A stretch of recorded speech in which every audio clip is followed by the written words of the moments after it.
Hey, what up, guys?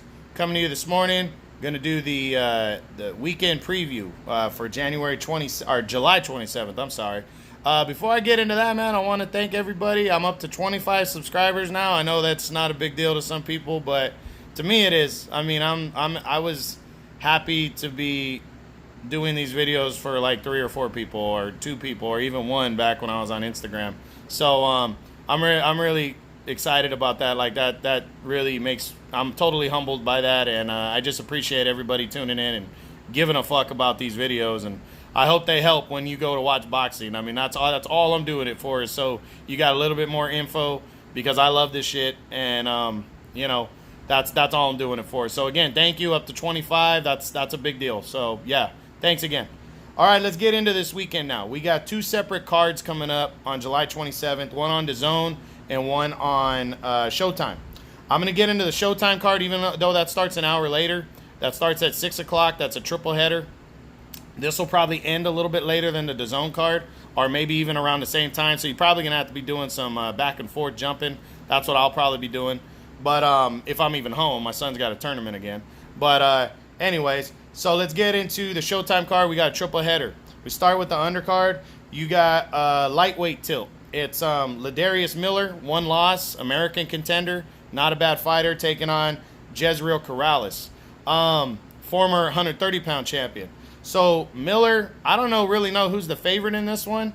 Miller, he's beaten, he beat somebody known, who's known right now, but I don't know why the guy's, I'm drawing a blank on who he's beaten, in the last couple years, but he hasn't really done much. I mean, he's kind of like a prospect right now, I'd call him. He's got a loss back in like 2016. He had a points loss when he was really green. So not, but this is his chance right here, because Corrales is legit. I mean, Corrales was a top 3, top 4 guy at 130 up until about, a year and a half, 2 years ago, in that area. He had trouble making 130, and he got knocked out against Alberto Machado, but he actually lost his title on the scales the day before that fight, and he was whipping Machado's ass in that fight. He really was. He was outboxing him, outclassing him, and he got caught with a big left hand in the 8th round, and that's what hurt him. He was on the verge, though, of knocking out Machado at the time. But this guy also beat Takashi Uchiyama, who was like number 1 or 2 at 130 for like 3 or 4 years. I mean, that dude was solid as. He was a Japanese fighter, but he was undefeated for a while. He knocked Uchiyama out a few years ago, and then bounced back and took him by a split decision in a rematch. So, it wasn't a fluke that he beat him. And, he's been in the ring with a couple decent fighters, and he's a good-ass boxer. And he's had 1 fight since the loss to Machado, but now he's coming back in this fight. So I really like this matchup. I'm picking Corrales just because I know him a little more, but Miller looks like he's, an interesting prospect. So pay attention, watch this fight. Should be a good lightweight battle right here of 2 guys you probably don't know that well, but 2 solid fighters, it looks like. 2 guys trying to make a name for themselves at 135 now at lightweight. Also in a lightweight fight, the co-feature, you're going to see 2 former champions. Yuriorkis Gamboa, former unified featherweight champion. Everybody should know who Gamboa is. He's taking on Rocky Martinez, former 3-time junior lightweight champion. That's 130. Gamboa hasn't been really a big name in a lot of years. I mean, he hasn't had a lot of big fights, really. He was with Golden Boy up until last year. He fought a few fights under their banner.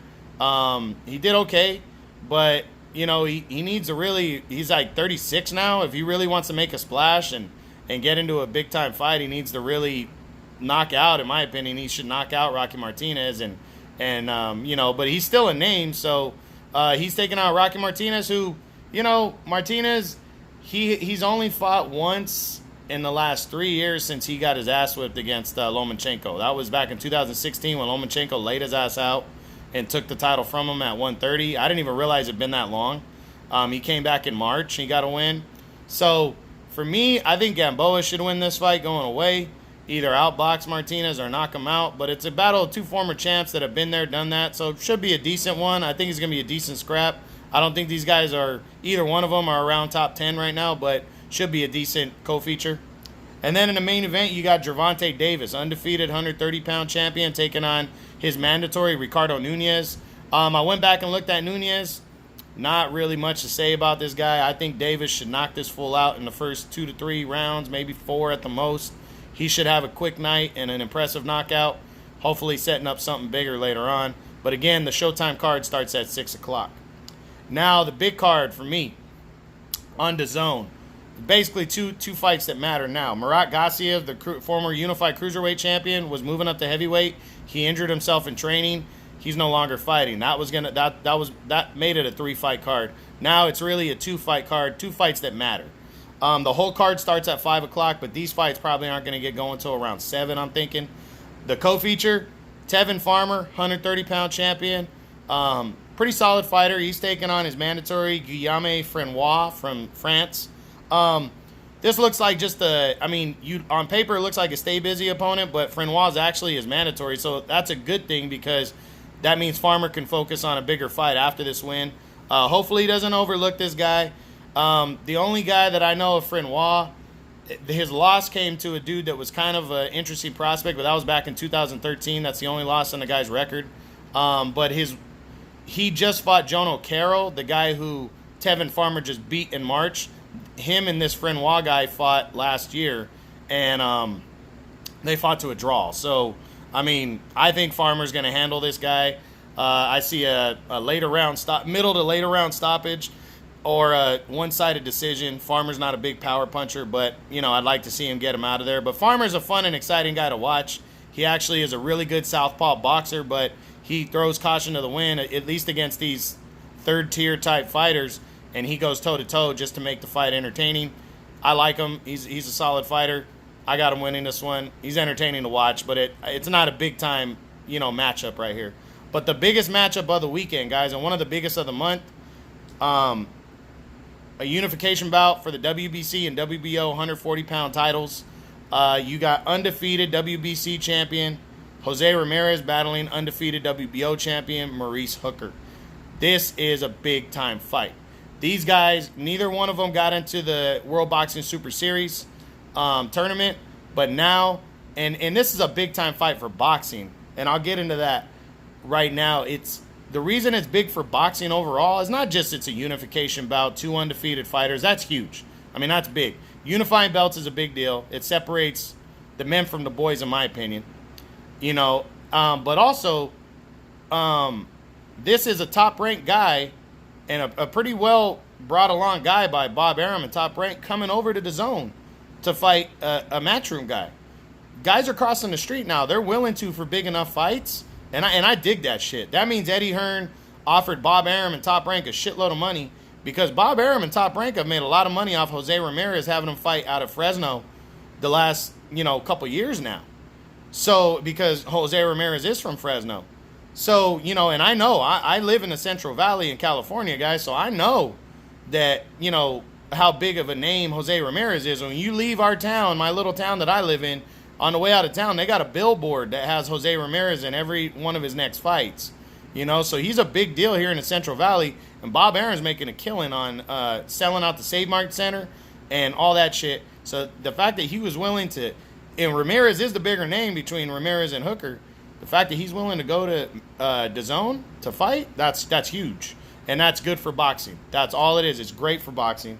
The matchup itself is interesting. It's a good matchup. You got Ramirez, kind of a big 140-pounder.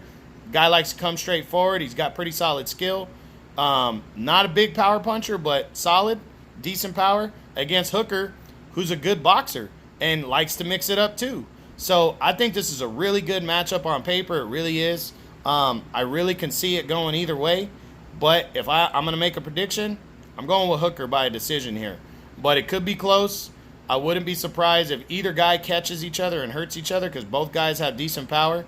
And it's just a good way to separate. The winner's going to separate himself and basically be the top guy to fight for whoever wins the World Boxing Super Series between Prograis and Taylor. And 140 right now is wide open because it's all younger guys and undefeated guys that are making a name for himself. Ever since Crawford left, this division's been wide open. And now you got Prograis and Taylor unifying belts in the World Boxing Super Series finals. These two guys are unifying the other two belts. We can see an undisputed champion by next year. So Huge deal right here. Can't wait to see it. Saturday, 5 o'clock on DAZN. You got Hooker versus Ramirez. Unification bout. Make sure you're paying attention, guys. Again, DAZN is worth it. A lot of good fucking fights going on over there. So I hope you guys tune in. Should be good. And don't miss the Showtime card. 6 o'clock, Showtime. Can't miss it. That's it. So I hope you enjoyed this. True Boxing. Been hit with the truth.